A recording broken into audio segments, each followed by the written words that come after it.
bana Guine, bana Dar es Salaam, bana Poto, bana Mokili Mobimba, site FM Moko, Afrique Info avec Franck Semaï, Yandankala, Twende. X-Pass, Marandura.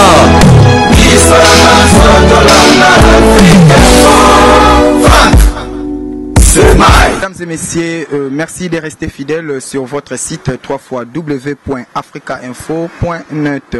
Comme vous le savez, Africa Info, c'est un site qui vous livre les analyses des activités sur les enjeux de l'heure. Ici, sur ce plateau, nous recevons M. Richard Ngoma, qui est un analyste politique avec qui nous allons discuter les sujets d'actualité. Déjà, à qui j'ai dit bonjour, M. Richard Ngoma. Bonjour, merci. Oui, M. Richard Ngoma Mwakala. Oui. Tukukaki déjà vous un pronostic non, par rapport à la rencontre RDC Tunisie qui se jouera ce soir.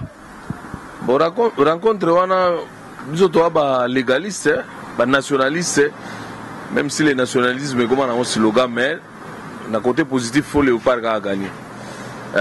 Léopard a gagné dans 2 buts à 1. 2 buts à 1, on attend au zone à côté, tout le monde a bon ça.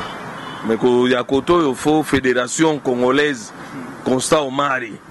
Abanana Obongisa, dossier aux Ezalia pour Léopard à Kende, Coupe du Monde. Sera Abongisa côté Zama mon boulot. Mais c'est Richard Ngoma, on a préféré tout qu'il y a des détails, mais beaucoup plus. Nazaki d'abord on a posé un pronostic qui prouve à suffisance que tu es un Congolais et tu partages la vie des Congolais. Au Nyosoba, Congolais Nyosoba Zoluka vraiment RDC est à la qualifier dans Mondial Russie 2018. Question d'actualité, Franck Diongo, lobby, Tomoni, Ndeko, Jean de l'ordre, Bayeko Zoye, brutalement à l'hôpital, et puis Bazonga na prison centrale Yamakala. A Fonksori, Azalaki, Bazwa qui est vraiment Makasi, na Makasi, Azalaki n'est pas encore tout le monde a ébi critique. Point de vue nayo par rapport à Eloko Saïmaki lobby. D'abord, il n'y a pas si papa. État de droit, on violent jusqu'à quand? On est malade, on est manu militaire, on est en prison. Criminel Franck Dion a sali. Toi, sala. Parce que quand on a réclamé le droit, donc, au moins niveau de commune en Bogo, même au bout de la niveau, akanga ba opposant, mutaza malade, au bois na prison, au bout de la sala, dictateur qu'il était dans son état, un tyran. Mais à comment il a niveau en a été? Trop, c'est trop. Muntu oyo aza hospitalisé bino boya bolongola ba mayo bazozongisa ebo nozongisa na prison. Franck Dion asi minduki atindi batu na nini non ngana zolo bagage non, on est fatigué de ça. Voilà, on est fatigué, c'est nous bison de peuple tout s'en charger na magamona po ici là. Il y a un prix à payer dans les l'union tout. Il y a un prix à payer. Alors, s'il faudrait peuple à s'en charger dans tout ça, axe ni peuple à Koka Gozwa. Mais la constitution est là. Qu'est-ce dit l'article 64 de la constitution? Même si cette constitution a été violée, on les viole à tout moment, on les bafoue, on les piétine. Mais ça est là. Devant Dieu et devant les hommes, les textes fondamentaux, au bisoto ndimara, tout ça est là. Tu appliques l'article 64. Point barre. Mon tout le monde a mandaté. Nous devons mandater. Même quand les Richard sont à tomber dans du bateau, dans du matouza, dans du pouvoir. Nous avons un mandat. Le peuple indé a salé l'article 64 de la Constitution. Point barre. Alors, M. Richard, article 64, même si Ozolo Babongo et Zopesa accès na mandataire nyonso Azala na exercice sa fonction pendant 5 ans, mais il y a d'autres articles, 62 où Ozolo Bapé que le président de la République restera au pouvoir jusqu'à ce qu'il y aura un nouveau président. Tant qu'il n'y a pas de président, Bissotoro Kena Arsinine. Mais le président de la République reste en fonction jusqu'à. Mais quand est-ce que le président de la République, il faut ce qu'on appelle, avoir ce qu'on appelle l'esprit du texte. Droit s'interpréter. Mon droit interpréter droit en faveur naïe. Les droits s'interprètent pour tout le monde. Quand est-ce que Balo Bagay a tiré dans le pouvoir? Lorsqu'il y a des élections qui ont été faites, des élections, moi, période transitoire, président azalaka période wana oyo basalaka échange il y a prestation de serment tout président azalaka na pouvoir mais ceux qui ont organisé cet article là ne va pas s'appliquer parce que tu n'as pas organisé les élections selon ta volonté selon ton numéro non là maintenant l'article 64 de la constitution vous allez mise en œuvre. Cet article a dit si tu organises les élections, mais cette période-là, il y a prestation à serment, il y a passation à pouvoir, le président reste en fonction. Mais ce qu'on organise en côté, tu ne peux pas rester en fonction, là tu as violé. Tu as violé la constitution. Alors, M. Richard Ngoma, là tu partages l'avis du RASOP. Lelo, la stratégie est mise en place dans RASOP. Eza bongo ba bandi na ba matinée politique barokende na ba meeting et jusqu'à ce que ceux qui ba moni éclairage ezouate baké na des désobéissance civile, c'est-à-dire barosenga na peuple ba futa lisusu ba couranté maïté. Est-ce que yozo partager avis wana? Mais c'est une expression démocratique. C'est une expression démocratique dans balobi que no bo sala boningo sala té ba on peut pas jouer mesure. Moi je suis tout à fait d'accord à l'unanimité na bango. Au bon bazo sala. Talaka yono to fa to sala to sa émission courez za la raté et lo ezate bana ba ozonga classe et lo ezate classe on peut aux alaté. Papa, on va continuer comme ça jusqu'où? Hein? On va continuer jusqu'où boyer? Nous sommes dans une prison à ciel ouvert. Hein? Bible est biso boye. Mboka o ba besha ba prosperaka. C'est que ba juste ba comme mouké. On ne peut pas laisser que ba mesha ba connaît ko prospérer au détriment ba juste. Non, on ne peut pas on ne peut pas. On ne peut pas. Il faut que l'on la joue gouana na ba kingo ya batu ba comme kilo. Pour que mon banque a koi, bah nous avons conscience que nos vies na bango en danger. Pourquoi pas ça il a abisso? Ce que tu oses là, non monde fois ça il a abisso. Mais jour ni to sala abisso moko. Jour ni to sala. Et parce que so sali comme no yo moko, même voisin à côté là on peut respecter yo. Abia muntu akoli. Mais ce que les voisins ont fait au nom des communautés internationales, au nom de la communauté internationale, tu es esclave et tu les resteras. Donc, tout le monde la négritude, na mitou na biso. Biso, tout un peuple, négritude de côté na mitou na biso, mibali, ba nègre, basi, ba négresse, ba na biso, ba négrion. Tu vas subir le même sort pendant des années parce que tu vas comprendre que le peuple est vivant, même les Kambou, ce que vous avez conscience de l'histoire où les Salamay les Bossoté, l'histoire où se répéter, il y a un peu de vivre. Tu vas avoir conscience, tu vas nous croire. C'est au peuple qui revient cette tâche de renverser l'équation. Mais pouvoir les a été, pour ne pas bien pouvoir souverain primaire. Il y a des détenteurs, même les diables connaissent que nos pouvoirs les arambos à peuple. Les diables connaissent ça. C'est pour cela qu'ils ont sollicité Ève na jardin d'Éden. Il y a des pouvoirs au bazar nango. Et lorsqu'ils ont remis les pouvoirs dans Satan, ils sont devenus qui? Bah pécheur, bah koufaki jusqu'à présent. Heureusement, ils sont massés ailleurs. Comment tout ça là?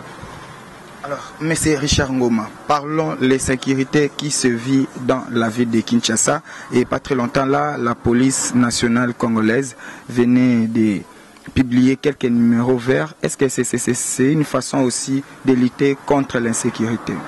En tout cas, merci de la question. Et pensant à un moment où tu vas au Zélango. Au de cette émission, tu vas au salon. Yango on est au sala sur caméraman on filmer yango bana poto pe ba mona ba bouki salon ba yibi télévision ba yibi ba matériel ba tondeuse ba yibi tout numéro vert wana ba pesa elega raté ba royate ba royate c'est de la foutaise. Preuve yango on a biso moko Tout ça l'émission preuve en Baïbi, Baïbabouki, 3h30 Babouki. Baïbi, Kuna, Baïbi. Numéro Véron Robert en Wata 1000 fois. Et vous sur l'appareil de votre correspondant soit éteint. Baroyate. Soit reporter plainte contre X. La plainte n'a droit à ça gratuitement. Ils vont te demander l'argent. Paie ça boyer, pour tout ça la banquette enquête va au salaté. Baïbi, tiens, on a. Tout ça l'émission, TV ça, tu vas si Baïbi, ok. Donc aujourd'hui, tu regardes on sur la police et salio, on a mascarade. Mais c'est la pire mascarade. Ça c'est la poudre aux yeux. Voilà, il s'agit du pongi. Il faut pas la mouka. Il faut la pongi. Il faut pas la mouka. Pour peuple, parce que là, il s'est pongi dans tous les plans. Même pas passer, il s'appelle pongi. Passer, il s'appelle pongi. Basa ote ya peuple que non, votre bénédiction dépend du pays où l'Éternel vous a donné. Bénédiction n'a besoin de dépendre dans le Congo. Vous voyez que non, tout ça a 25 000 milliards de réserves. Il faut que Kabola biso tout. Ba Congolais tout na ba bazala étranger na bana na bango na ba il faut que Kabola.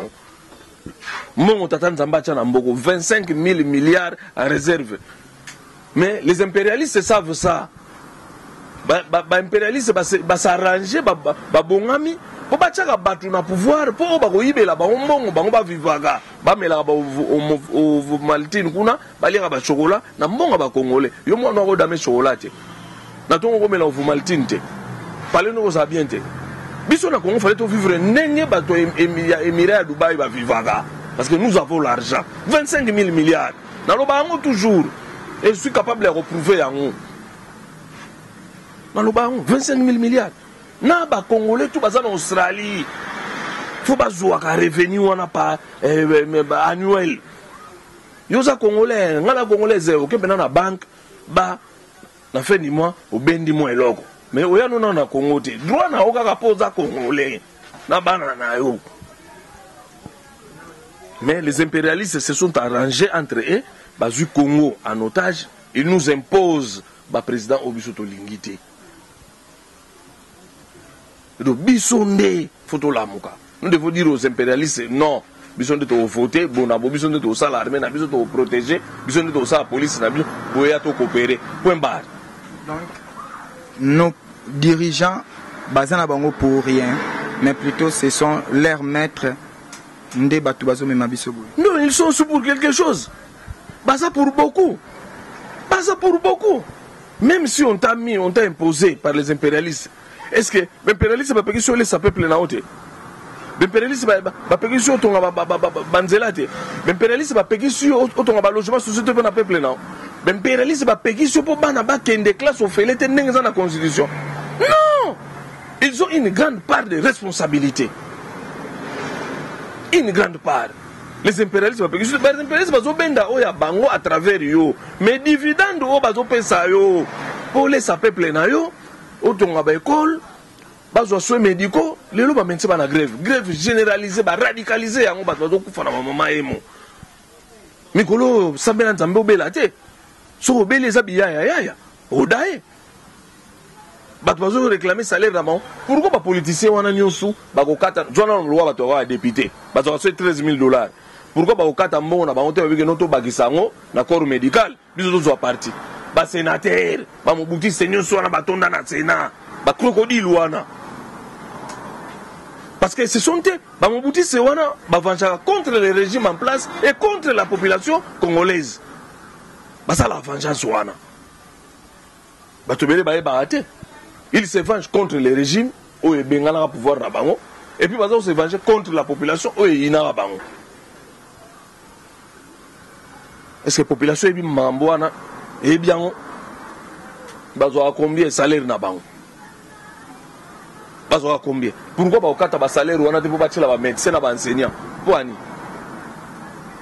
Alors, M. Richard Ngoma, si jamais je vous ai posé cette question, c'est par rapport à la menace qui a été connue la semaine passée vis-à-vis de la dame Juliana Lumumba, qui est panaye na 1h du matin, et Tiba Botolé au Babotolaki. Alors la question se pose, est-ce que Eza vit il y a position nae, il y a neutralité nae, nde sali que lelo akoma menacé pour banda madame Juliana asala na azaka ministre ya culture et art na époque ya musée alobaka lisute to yebite neutralité na ende esengi akoma ciblé lelo ou soit par rapport ya ba propos tenus par son frère François oyo azozwa position ya rassemblement ndezo senga ke bazala ba victime lelo ya ba menace wana. En tout cas, makambo ya Juliana na kokota o mingi te parce que je ne maîtrise pas ça. Na yoka ike azaki victime ya agression na ndaku na bango banini mais eloka na regretter bato ba agresaki mais bango balobaka na komba père na bango ti baza balumumbisa.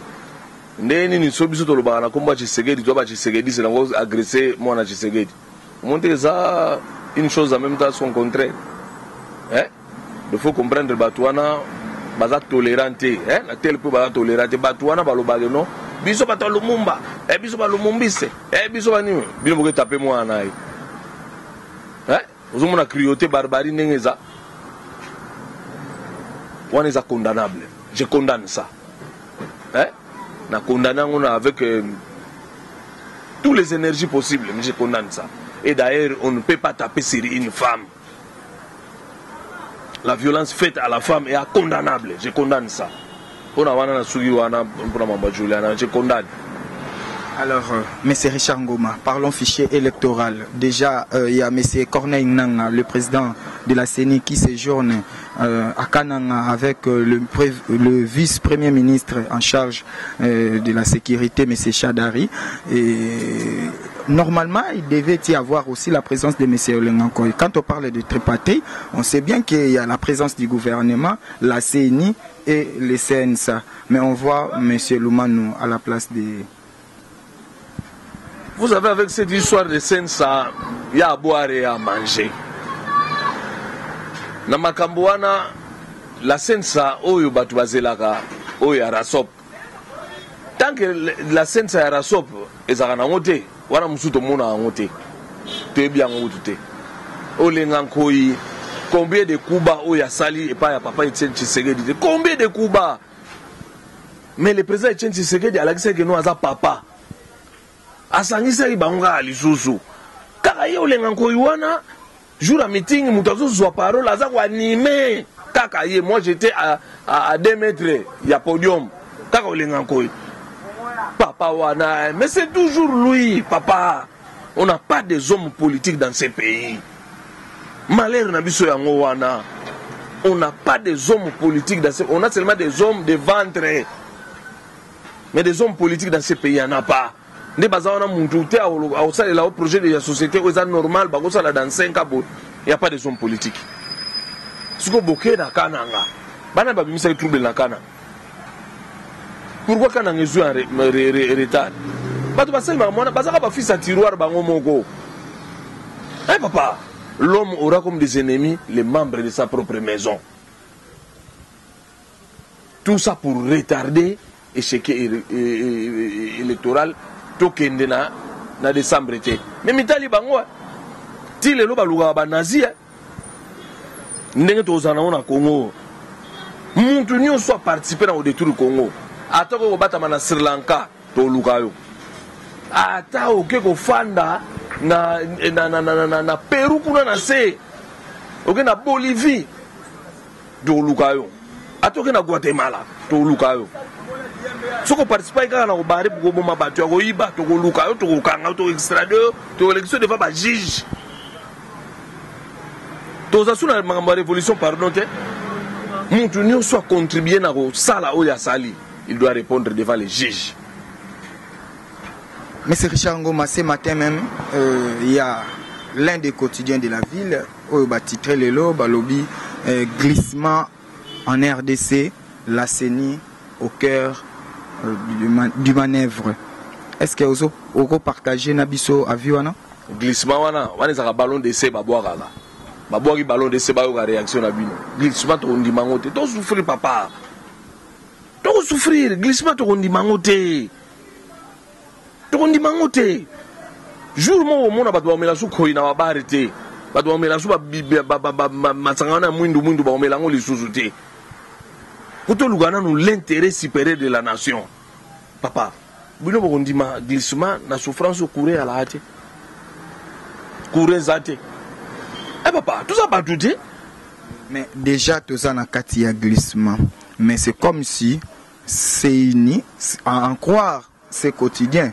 C'est comme si c'est uni à accompagner glissement, c'est-à-dire na retard déjà à paiement, il y a ba agent SNI, c'est-à-dire na ba position où il y a ba insécurité qui est tel endroit non nous babandi enrôlement manque ya ba carburant na ba groupe électrogène parce que électricité est déjà moins problème. Nyon soana c'est comme si c'est uni et pérenniser glissement.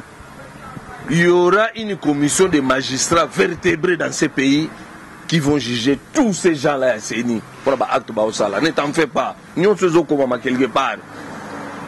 Et ça va toi CENI va foutre amitié. On va supprimer. Bah comment on reste dans le papier. Il y aura des magistrats. Je dis bien vertébrés. Oui, mais les États-Unis, Tango, Nine Salaman en 1922, l'FBI a créé qui structure Moroboé, les incorruptibles. Pour tous les bâtons sous eau participer à la mafia, il y a cette économie américaine. Ça sera aussi ici au Congo. Il y aura des magistrats, une commission de magistrats vertébrés, payés par l'État, nourris, tout. Il y a la corruption à côté. Quand ça viendra. Ils ont déjà la cuisine quelque part, mais ça viendra. Mais ils répondront. Hein? Au juge le pas corrompre à Kagino pour tentative de corruption. Et ça, il s'appelle Richard Ngoma, mesdames et messieurs, c'est un analyste politique avec qui nous sommes en train d'analyser quelques grands titres Paris ce matin. Et monsieur Richard Ngoma, nous sommes sur Afrique Info. J'aimerais bien que nous puissions aussi parler du 100 jours à la tête de la primature de monsieur Bruno Tshibala. Quel bilan faites-vous? Oui, c'est 100 jours à Tshibala, la primature, oui, c'est. Réponse à moi, c'est talent de Moreza. Moi, je tourne à l'issue. Net, mon a posté vidéo dans internet à son voiture à $34 000. Tu te rends compte? Na voiture ou ana moi na a ozongisa on. A ozongisa. Asa na compagnie ni, a yo ma voiture à $34 000. A posté on pe dans net biso bangamba biso to futa ba taxe to futi ba taxe pour yé aso ba voiture à $34 000 a kozongi sango o mona parler du peuple wana et otonda kuna pour un Tshibala yango wana. Alors monsieur Richard, ce qui le lot au lobby bilan il y a monsieur Bruno Tshibala est largement négatif. Bilan nini sikoyo. Bon, c'est que tu commis na point oyo ndenge professeur Harry Movasakari alobaki dada 3 mois au Longwe, 3 mois au Longwe. Donc tu commis déjà na fin arène à Bruno Tshibala. Est-ce que dans ces pays on a des professeurs d'université? Dans ces pays, on a des professeurs d'université? Oui. Mais moi je te dirais non. Moi je te dirais non. Quand les professeurs de l'université ont ça cours, le contraire de makambo oyo, balagisa biso, bazo monnayer matière grise na bango pour nambongo. Papa, moi je préfère encore na fana bonombo mais nanga oyo sanga professeur universitaire. Na fana na bonombo to na fana na mbwa na moboe que sans professeur à l'université. Bazate. Moi, je n'ai commenté même sur ma rabo, le professeur autant comme moi, je ne peux même pas. Le professeur universitaire na Congo à la hâte.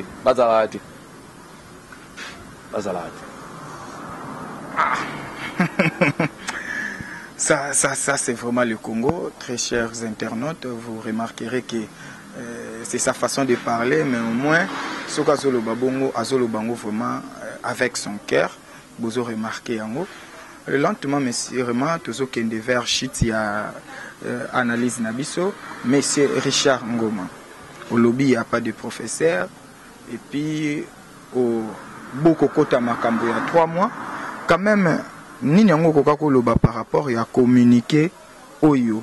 Mais c'est Koudoura Kasongo Asalaki la fois passée, tout en disant 2 ans de transition, Félix Tshisekedi à la tête de la primature.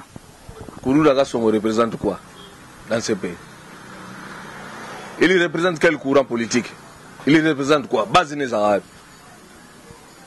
Une simple déclaration au hasard en droit en tant que citoyen congolais, et il faut ça la polémique. Il représente quoi? Est-ce qu'il y a un autre avis à Félix? Félix a commandé le poste de Premier ministre. Félix n'a jamais commandé le poste de Premier ministre. Félix, c'est le candidat président de la République dans la SOP. Moi, je te l'ai dit, je te l'informe. Il n'a pas le temps d'aller commander le poste de Premier ministre. Il n'a pas ce temps-là. Premier ministre. Mais pas Félix. C'est le candidat président. Bango va se préparer na kana bango, ba bimisape muntu. Pour ça combat il y a poids lourd, il y a 7e bagarre. Bango peut se préparer, biso de se préparer to bimisi Félix, à s'entraîner, à se chauffer, ba sparring à danger. Ba mbango to match ba 80 jours. Donc qui ta ba change de coups. Bango peut pas se préparer. Mais au ressort na ba ndeko mususu ya opposition ba robete la oli solo ya Moïse Katumbi comme candidat à opposition. Bazana li solo penza ya opposition te baebi opposition te baebi te.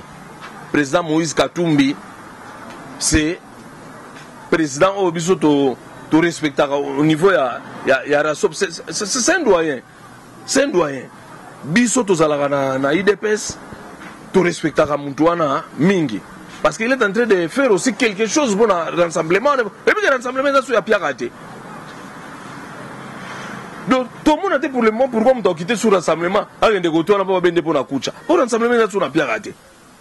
Et on a l'ari à danger. Est-ce que, tu peux abîmer la Colombie, Congolais, ou milliardaire, ou vous billet? Vous lan. Dans la Colombie, c'est un Congolais milliardaire. À Outi Paris, Kalaming était ouana, hein? On a attiré un rassemblement. Mais ni candidat président de la République, ni candidat député, ni candidat bourgmestre. Pourquoi tu vas dire qu'il m'a pas mien? Vous bien. Je te donne l'information. Vous bien. C'est un équatorien. Donc, le président Moïse, il y a un problème bâti le président Moïse tranquille. Le président Moïse n'a rien à voir. Il y a un problème avec un jeune frère Félix. Mais on sent aussi l'ombre des syndicats de Kolo commence à s'épanouir.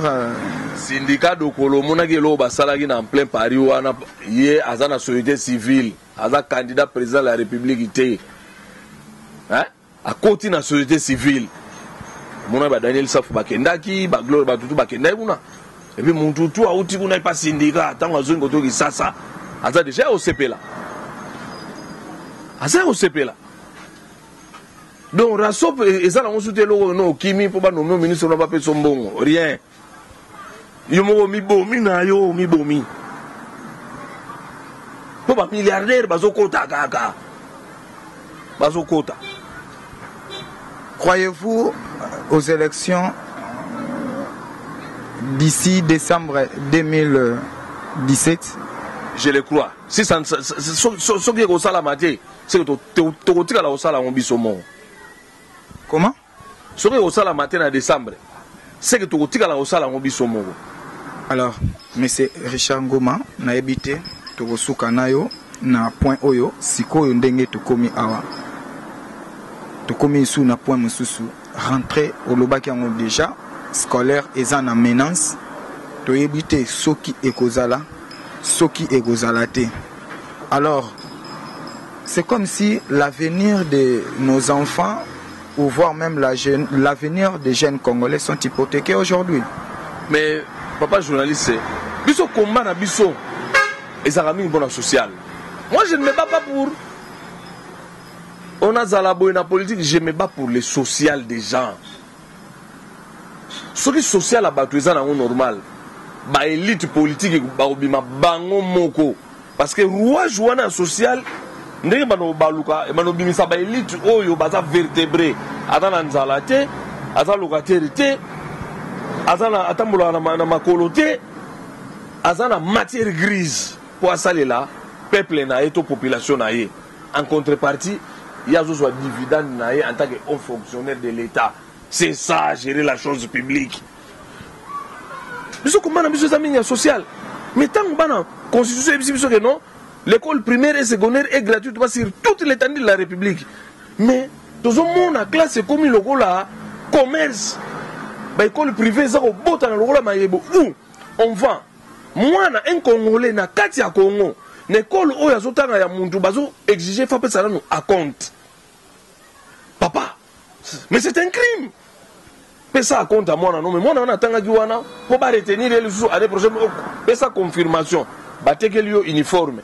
Batte que lui matériel didactique, mais ça, c'est dit commerce pire et simple. Na deux parents. Et ça crime. Et ça crime. On ne peut pas accepter ça. Richard Ngoma Nazolo Bango solennellement. Je ne pourrai jamais accepter de telles pratiques.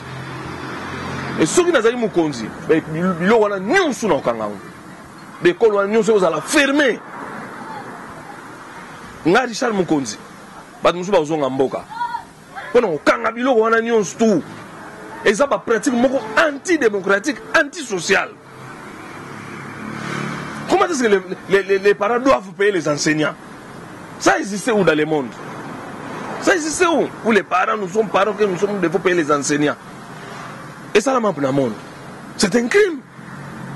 Et on se dit non, parce que le crime est au salama, mais il y a des victimes de crime. Mais il y a des psychique. Après, on a le bord à gauche et l'embi, le col à droite et l'embi.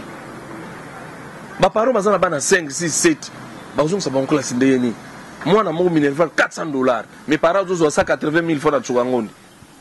On dit que c'est un crime.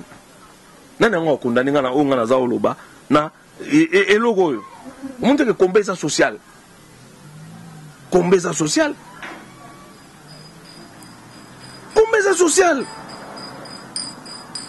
social nem de c'est pas véritable homme politique. C'est anormal. Grève ça partout dans toute l'étendue, partout. Monsieur Richard Ngoma, dernier message à l'endroit de tous les Congolais qui nous suivent de partout dans le monde, en particulier nos différentes diasporas, et pour chiter dans l'émission Nabiso. Dernier message. Message langue zali que na diaspora nyon su bazolanda partout dans le monde. Congo za biso. Nous avons 2 345 000 km² à protéger. Il y a faune, na flore. N'a pas réservé au Nyuso Yali. Mais moi je crois que la première richesse d'un pays est un peuple. Et le peuple est à la fois à la doter de matière grise. Bitumbo tozo bunda, biso nyuso bunda on a monté mamoko. Na ndenge nzamba permettre que la biso nyuso ba congolais. Soko landi hymne national. Nous sommes congolais par les sorts. Soro wana photo to asime yango to bunda pour te récupérer 25 000 milliards. Tozana 25 j'ai na lobaka toujours likamwana na ba congolais so na web ça va partout dans le monde. Tozana 25 000 milliards de réserves.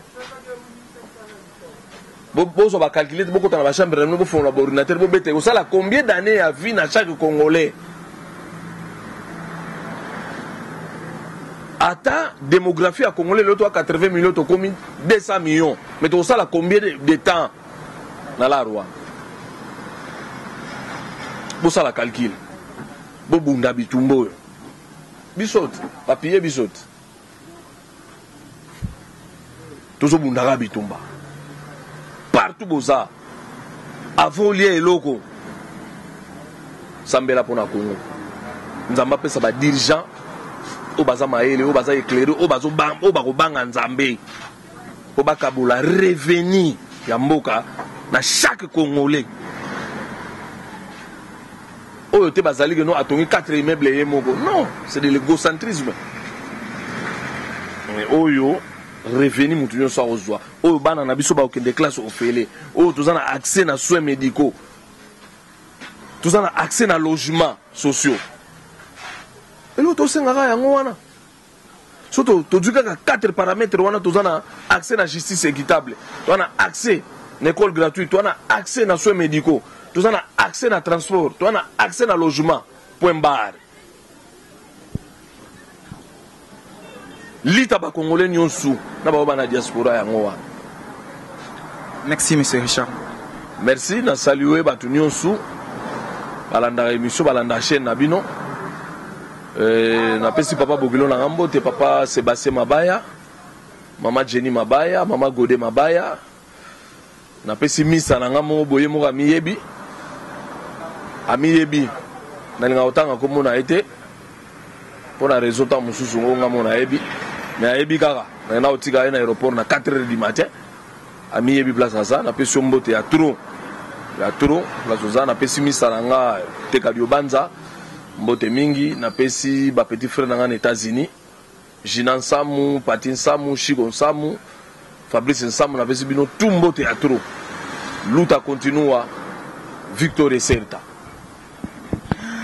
Merci, monsieur Richard Ngoma. Il était de notre succès plateau. Vous avez remarqué, il a beaucoup plus brossé sur le bilan de monsieur Bruno Tshibala, la tête de la primature. Au Boyoki Binomoko Alobi est largement négatif. Boyoki comment à répondre à un problème. Il y a un numéro vert où la police nationale congolaise Baouti déjà lancé, Baouti Kochana disposition à la population, Bangomo Bazalaki victime, Bameki mais elle est quittée. Boyoki comment à répondre biso par rapport à la personne de monsieur Olengankoyi, Boyoki Oye Mogo Alobi et surtout ce qui est vraiment capital. C'est à nous que revient cette tâche. Il y a un combat au lobby, logement, transport, école et puis justice équitable. Je dis merci, un grand merci à Pina Colada, un ami qui était avec moi. Son assistance m'a fait quand même du bien. Landry Pina Colada. Merci à la grande équipe de l'Africa Info.